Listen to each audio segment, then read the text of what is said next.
Quisiera tener una máquina del tiempo para viajar directamente hasta el pasado y disfrutarme uno a uno esos momentos, porque no me perdono haberlos ignorado. Recuerdo aquella tarde en casa de mi abuela, comiendo chuleta y arroz con habichuela, los vacilones con los panitas en la escuela. Cierro los ojos y mi mente vuela, porque el tiempo pasa yo me sigo preguntando cómo se para el reloj. ¿Por qué se tiene que acabar la vida? ¿Por qué no se sanarán las heridas? Hay tantas cosas que uno las descuida. Es que hay personas que nunca se olvidan, como hay momentos que para atrás no miran. Pero música, pero ya, fuck.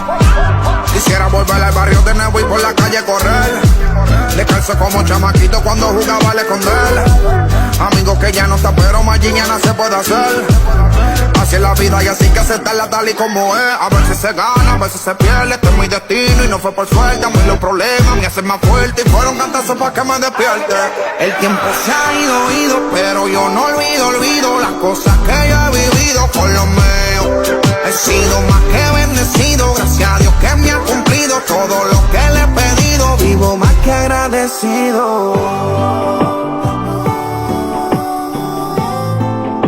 por siempre agradecido.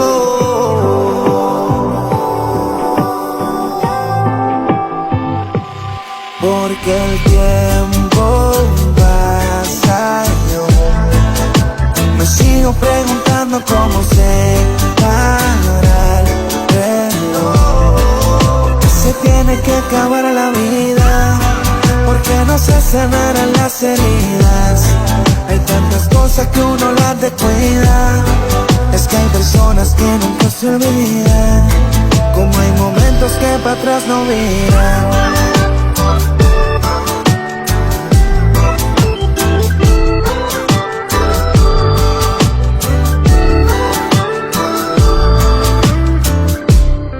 Quisiera tener una máquina del tiempo para viajar directamente hasta el pasado y disfrutarme uno a uno esos momentos.